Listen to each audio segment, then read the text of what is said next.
Praise the Lord. இன்றைய அப்பத்துணிக்க நிகழ்ச்சியில உங்களை சந்திக்கிறதுல மிக்க மகிழ்ச்சி அடைகிறேன். இந்த நாளிலும் கூட கர்த்தருடைய வார்த்தை நாம் தியானிக்க போகிறோம். பாருங்க, கிட்ட வா என்கிற தலைப்பில நாம் தியானித்து வருகிறோம். இன்றைக்கு ஒரு வசனத்தை நாம் தியானிக்க போகிறோம். மார்க் எழுதின சுவிசேஷ புஸ்தகம் 10வது அதிகாரம் 13-14 வசனத்தை நான் வாசிக்கிறேன், கவனிங்க. அப்போது சிறு பிள்ளைகளை அவர் தொடும்படிக்கு அவர்களை அவரிடத்தில் கொண்டு வந்தார்கள். கொண்டு வந்தவர்களை சீஷர்கள் அதட்டினார்கள். இயேசு அதை கண்டு விசனமடைந்து, சிறு பிள்ளைகள் என்னிடத்தில் வருகிறதற்கு இடங்கொடுங்கள், அவர்களை தடை பண்ணாதிருங்கள், தேவனுடைய ராஜ்யம் அப்படிப்பட்டவர்களுடையது. ஆமென். கவனிங்க கர்த்தருடைய ஜனமே, ஆண்டவராகிய இயேசு கிறிஸ்து ஒரு பட்டணத்துல வந்தபோது அநேக ஜனங்கள் அவரிடத்துல கூடி வந்தாங்க. பாருங்க, அப்போ சிறு பிள்ளைகளை அவர் ஆசீர்வதிக்கும்படி அவரிடத்துல கொண்டு வந்தாங்க.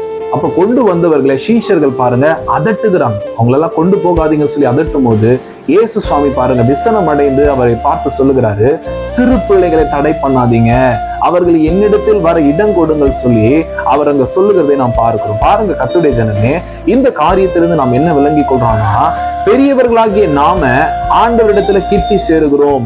பாருங்க, ஆண்டவருடைய ஊழியத்துல, ஆராதனையில, கர்த்தருக்கு பயப்படுகிற பயத்துல, கர்த்தருக்கு கொடுக்கறதுல, பரிசுத்தமான காரியங்கள்ல, இதுல எல்லாம் நாம் ஆண்டவருக்கு உகந்த காரியங்களை நாம் செய்கிறோம். ஆனா அநேக நேரத்துல நம்முடைய பிள்ளைகளை நாம் அதை செய்யும்படி நாம் உற்சாகப்படுத்துவது கிடையாது. நாம் அவர்களை தடை செய்கிறோம். அல்லேலூயா. பாருங்க, நாம் ஆலயத்துக்கு வருகிறோம், ஆனால் பிள்ளைகளை வீட்டுல நாம் என்ன பண்றோம், படுக்க வச்சிடுறோம், தூங்க விடுறோம். அவங்கள பாருங்க, சண்டேஸ்ல ஆராதனைக்கு போகாம சண்டேஸ்ல அவங்களை நாம் தடை செய்கிறோம். நாம் கொண்டு வரல அப்படின்னாலே நாம் தடை செய்கிறவர்கள் தான். அப்ப பாருங்க, நம்மை போலவே தேவன் நம்முடைய பிள்ளைகளை ஆசீர்வதிக்கணும் அப்படின்னா நாம் செய்கிற காரியங்களை நாம் பிள்ளைகளும் செய்யும்படி நாம் அவர்களை உற்சாகப்படுத்த வேண்டும்.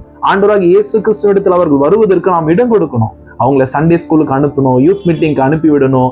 தேவனுடைய ஆராதனைகள், ஓய்வு நாள் ஆராதனைகளை நாம் அவங்களை கலந்து கொள்ள நாம் உற்சாகப்படுத்தணும். அப்போ தேவன் நம்மை போலவே அவர்களையும் ஆசீர்வதிக்க அவர் வல்லவராய் இருக்கிறார். பாருங்க, ஆபிரகாம் அவர் விருத்த சேதனம் பண்ணி கொண்ட போது அவரோடு கூட அவருடைய குமாரன் 13 வயது இஸ்மவேல், அவனுக்கும் அவர் விருத்த சேதனம் பண்ணினார். அப்ப பாருங்க, ஆபிரகாம் கீழ்ப்படிந்ததை போலவே தன்னுடைய பிள்ளை அவன் கீழ்ப்படுத்தின போது ஆபிரகாமை ஆசீர்வதித்த ஆண்டவர் இஸ்மவேலையும் ஆசீர்வதித்து ஒரு பெரிய ஜனக்கூட்டமாய் மாறுபடி கர்த்தர் செய்தார். அப்போ உங்களை ஆசீர்வதிக்கிற ஆண்டவர் உங்க பிள்ளைகளை ஆசீர்வதிக்க வேண்டுமானால் உங்கள் பிள்ளைகள் கர்த்தரிடத்தில் சேருவதற்கு நீங்கள் தடை பண்ணக்கூடாது. அவங்களை நம்ம பள்ளிக்கூடத்துக்கு அனுப்புறது போல, மற்ற காரியங்களை அவங்க பெரியவங்களாகும்படி அனுப்புறது போல, தேவனிடத்தில் அவர்களை சேருவதற்கு நாம் இடம் கொடுக்க வேண்டும். கர்த்தர் தாம் உங்களை ஆசீர்வதிப்பாராக.